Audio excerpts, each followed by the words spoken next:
Hello प्यारे बच्चों, welcome back to organise knowledge channel. और आज की जो वीडियो है उसमें हम डिस्कस करेंगे worksheet number 34 for class 7th। विषय विज्ञान है और ये वर्कशीट आपके लिए 25 नवंबर 2021 के लिए शेड्यूल की गई है।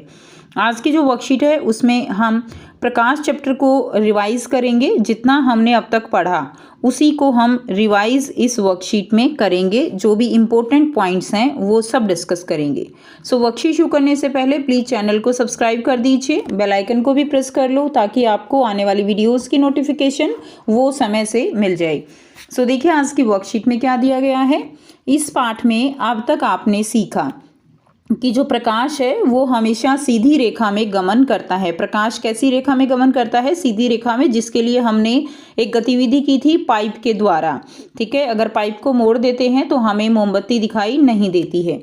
सेकंड है, कोई भी पॉलिश किया हुआ अथवा चमकदार सतह दर्पण की भांति कार्य करती है। तो कोई भी चमकदार सतह, चाहे वो नई स्टील की प्लेट है या गाड़ी की सतह है या पॉलिश की हुई कोई टेबल है, कोई भी चमकदार सतह वो दर्पण की भांति कार्य कर सकती है।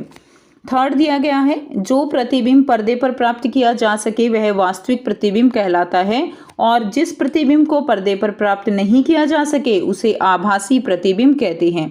जैसे समतल दर्पण द्वारा प्रतिबिंब जो है वो पर्दे पर प्राप्त नहीं किया जा सकता, इसलिए वह आभासी होता है।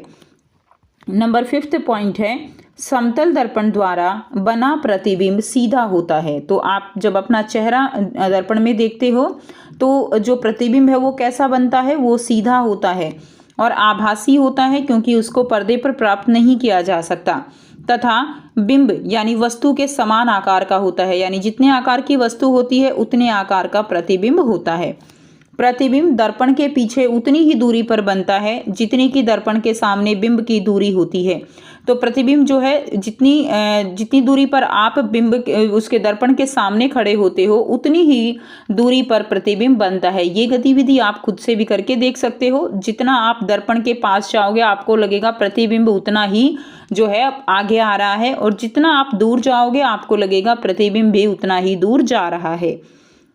नेक्स्ट देखिए, नंबर 6 है, दर्पण द्वारा बने प्रतिबिंब में वस्तु का बायां भाग जो है वो प्रतिबिंब में दायां भाग दिखाई देता है और वस्तु का दायां भाग प्रतिबिंब में बायां भाग दिखाई देता है। इसको हम पार्श्व परावर्तन कहते हैं।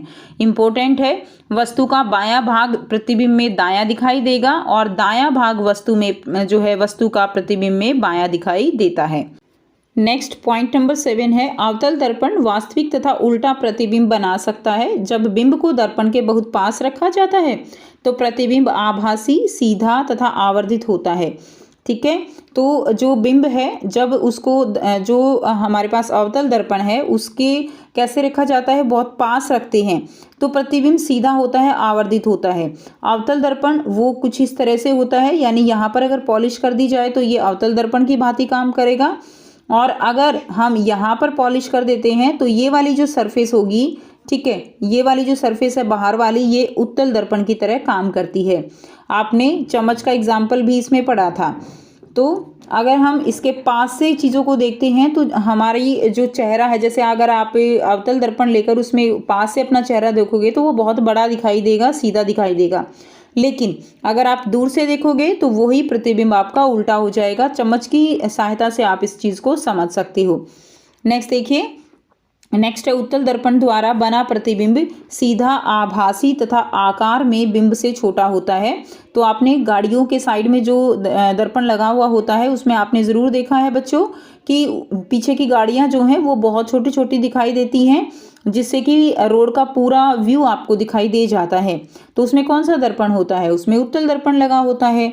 ठीक है, उत्तल दर्पण में प्रतिबिंब जो है वो सीधा रहेगा तो गाड़ियां हमें सीधी दिखाई देती हैं। आभासी रहेगा यानी उसको हम पर्दे पर प्राप्त नहीं कर सकते, और आकार में छोटा होता है। आकार में छोटा होता है तभी पीछे का हमें पूरा दिखाई दे जाता है।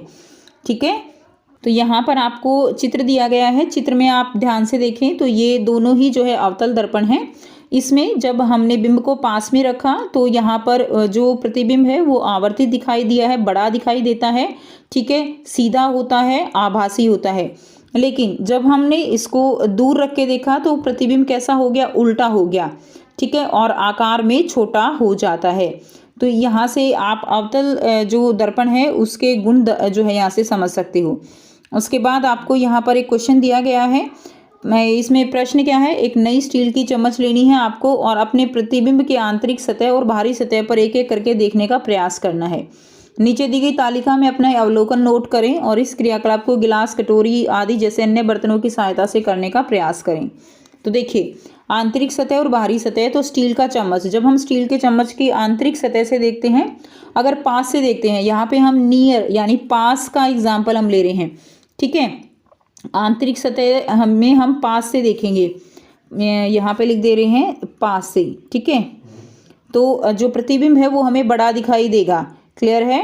और अगर हम बाहरी सतह से देखेंगे तो प्रतिबिंब हमें छोटा दिखाई देता है, क्योंकि बाहरी सतह जो है वो उत्तल दर्पण की तरह काम करेगी और अंदर की सतह वो अवतल दर्पण की तरह काम करती है। तो हमने अवतल और उत्तल दोनों के जो गुण हैं वो पढ़े हैं। तो पास से अगर हम अवतल दर्पण में देखेंगे तो प्रतिबिंब बड़ा दिखाई देगा, स्टील के गिलास में भी बड़ा होगा और स्टील की कटोरी में भी ये बड़ा दिखाई देगा आंतरिक सतह से, क्योंकि आंतरिक सतह अवतल की तरह काम करती है। और अगर बाहरी सतह की बात करें तो उसमें प्रतिबिंब छोटा बनेगा, क्योंकि वो उत्तल दर्पण की तरह काम करती है और उत्तल दर्पण में हमेशा प्रतिबिंब छोटा बनता है। तो स्टील के गिलास में भी छोटा बनेगा, स्टील की कटोरी में भी प्रतिबिंब हमारा छोटा बनता है, ठीक है। तो यहाँ से आप अपनी वर्कशीट को कंप्लीट कर सकते हो। तो ये थी स्टूडेंट्स आपकी आज की बेटा साइंस की वर्कशीट। आई होप सभी स्टूडेंट्स को ये क्लियर है। फिर भी कोई डाउट है तो आप पूछ सकते हो। वीडियो अच्छी लगे तो प्लीज़ लाइक कर दीजिए, शेयर कर दीजिए और चैनल को सब्सक्राइब कर दीजिए। So thanks for watching. मिलते हैं नेक्स्ट वीडियो में नेक्स्ट वर्कशीट के साथ। Take care, bye bye.